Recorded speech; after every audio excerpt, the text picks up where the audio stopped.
మన ప్రభువును రక్షకుడైన యేసుక్రీస్తు నామంలో మీ అందరికీ వందనాలు. నా జీవితంలో జరిగిన ఒక సంఘటనని మీ ఎదుట పెట్టాలని నేను ఆశిస్తున్నాను. ఒకసారి ఒక అతను నన్ను గృహ కూడికకి ఆహ్వానించాడు. అక్కడికి వెళ్ళి నేను దేవుని యొక్క వాక్యాన్ని పంచుకోవడానికి వెళ్ళాను.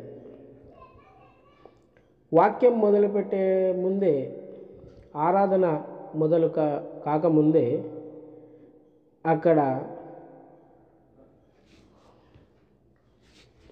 స్పీకర్స్ పెట్టి, వాళ్ళ ఇంటి బయట స్పీకర్స్ పెట్టి విపరీతమైన ధ్వని కాలుష్యము జరుగుతుంది. అన్యులు వాళ్ళకి ఏదో పండగ అంటే ఆ పండగప్పుడు వాళ్ళు పాటలు పెట్టుకొని చప్పట్లు కొట్టుకుంటూ డిస్టర్బెన్స్ చేస్తున్నారు. అది రాత్రి 7 గంటల సమయం. దేవుణ్ణి ఒకటే ప్రార్థన చేశాను, ప్రభువా, ఈ డిస్టర్బెన్స్ నీ చిత్తం అయితే తొలగించు, లేదా మాకు డిస్టర్బెన్స్ కాకుండా, మా ధ్యానం అటు పోకుండా మీరే మమ్మల్ని మీ ఆధీనంలో తీసుకొని ఈ ఆరాధన మొత్తం నడిపించండి అని దేవుణ్ణి ప్రార్థించాము. మేము పాటలు మొదలుపెట్టాము. అక్కడ బయట వాళ్ళది నడుస్తుంది, మీరా మేమా అన్నట్లు అక్కడ జరుగుతుంది. మేము ఇంకా అతి ఉత్సాహంతో పాటలు పాడుతాం. పాటలు అయిపోయాయి. దేవుని కృప వలన చాలా గొప్పగా దేవుని ఆరాధించాం. వాక్యాన్ని పంచుకునే సమయానికి దేవుని ఒకటే ప్రార్థన చేశాను, ప్రభువా, నాకు ఏ డిస్టర్బెన్స్ రాకుండా దయచేసి నన్ను నీ ఆధీనంలో తీసుకో, వాక్యము మీరే మాట్లాడండి, నేనైతే ప్రారంభిస్తా, దాన్ని కొనసాగించడం మీరే ఆధీనంలో తీసుకొని దాన్ని కొనసాగించండి ప్రభువా అని దేవుణ్ణి ప్రార్థించి వాక్యం ప్రారంభించాను. అద్భుత రీతిగా దేవుడు ఎక్కడ కూడా నా మనసు మరలకుండా, నా ఆలోచనలు మరలకుండా, దేవుని వాక్యం కూడా మరలకుండా దేవుడు నా నాలుకని ముట్టి తన వాక్యను తన ప్రజలకి ఇచ్చాడు. వచ్చిన వారికి కూడా వాళ్ళ ఆలోచనలు కానీ వాళ్ళ మనసుని కానీ ఎక్కడ కూడా మరలకుండా దేవుడు అద్భుత రీతిగా తన ఆత్మతో వాళ్ళని నింపి నన్ను నింపి అక్కడ ఒక పరిశుద్ధమైన వాతావరణం దేవుడు అనుగ్రహించి గొప్పగా ఆ గృహ కూడికని దేవుడు జరిపించడానికి కృప సహాయం చేశాడు. దేవుడు కృప చూపాడు.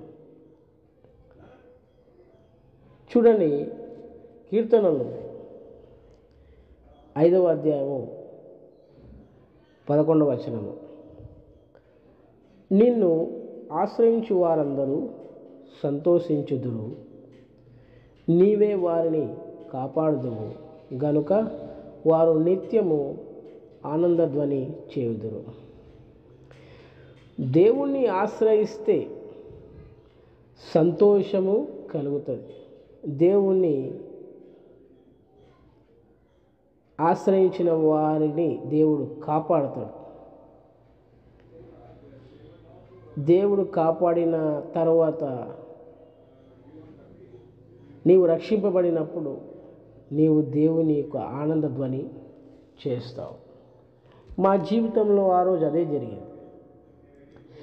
నేను అసలు వాక్యం చెప్పలేని ఆ పరిస్థితిలో, మానవ రీతిగా అయితే వాక్యాన్ని ఏ పాస్టర్ కూడా అక్కడ చెప్పలేడు. కానీ దేవుని యొక్క సహాయం మేము కోరుకున్నప్పుడు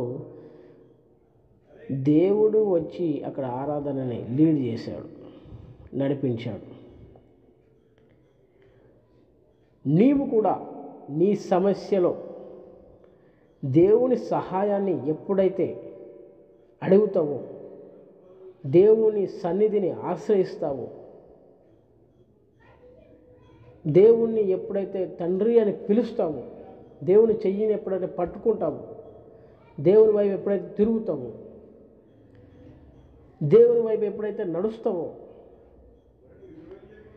అప్పుడు నీ వెనుక ఉన్న ప్రతి బంధకం తెగిపోతుంది. హల్లెలూయా. ప్రతి ఒక్క ఆటంకం తొలగిపోతుంది. ప్రతి ఒక్క కట్టు పడగొట్టబడుతుంది, విడగొట్టబడుతుంది. ప్రతి సమస్య పరిష్కారం అయిపోతుంది. ఎప్పుడు నీవు దేవుణ్ణి ఆశ్రయించినప్పుడు, ఏ ఇరుకులో కానీ, ఏ ఇబ్బందులు కానీ, ఏ సమస్యలు కానీ, ఏ ఆపదలు కానీ, ఏ అనారోగ్యమైనా సరే, ఏ కుటుంబ సమస్య అయినా సరే, నీవు ఎప్పుడైతే దేవుణ్ణి ఆశ్రయిస్తావో అప్పుడు దేవుణ్ణి నీకు కాపాడుతాడు.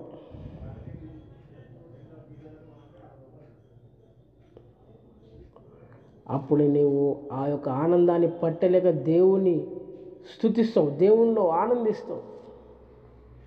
ఆ రుచి నువ్వు చూడాలనుకుంటే నువ్వు ఏం చేయాలంటే దేవుణ్ణి ఆశ్రయించాలి, దేవుని సహాయం కోరుకోవాలి. ప్రభువా నా వల్ల అవ్వట్లేదని. ఎన్ని రోజులు ఇప్పటి వరకు నీ సొంత పోరాటాలైనా, నీ సొంత ప్రయత్నమైనా, నీ సొంత బుద్ధి అయినా మనుషులను ఆధారం చేసుకొని నడుస్తున్నావా?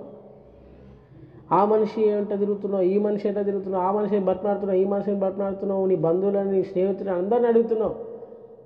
సహాయం అందినట్టే అంది, చేజారిపోతుంది నీకు. మరి నువ్వేం చేస్తావు? వాడంతే, వాడు మోసగాడు, వీడంతే, వీడు మోసగాడు, బంధువులు ఎవరు నమ్మొద్దు అని వాళ్ళని వీళ్ళని తిడుతున్నావా? వాళ్ళని వీళ్ళని నువ్వు తిట్టి ఏం ప్రయోజనము? నీవే నలుగురిలో చెడుదానం అవుతావు, చెడ్డవాడివి అవుతావు. ఏ మనిషిని మీద ఆధారపడకు, దేవుణ్ణి ఆశ్రయించు. నీ బ్రతుకులో వెలుగు నిండుతుంది, నీ కుటుంబంలో వెలుగు నిండుతుంది, నీ అప్పుల భారం తీరుతుంది, నీ ఉద్యోగ సమస్య తీరిపోతుంది, నీకు మంచి ఉద్యోగం వస్తుంది, నీ రోగ సమస్య తీరిపోతుంది, నీ కుటుంబ సమస్య తీరిపోతుంది, నీ కుటుంబంలో సంతోషము, ఆనందము, ఐశ్వర్యము కలుగుతుంది. దేవుణ్ణి ఆశ్రయించినప్పుడు, దేవుని మందిరంలో అడుగుపెట్టినప్పుడు, దేవుని సహాయం కోరుకున్నప్పుడు, దేవునితో నడిచినప్పుడు, దేవుని మాట విన్నప్పుడు, దేవుని యందు భయం కలిగి దేవుని భక్తితో ఉన్నప్పుడు, దేవునిలో ఉండి నువ్వు దేవుణ్ణి అడుగు, దేవుడు ఖచ్చితంగా నీకు అవన్నీ సహాయం చేస్తాడు. దేవుని మీద ఆధారపడి బతకడం నేర్చుకో.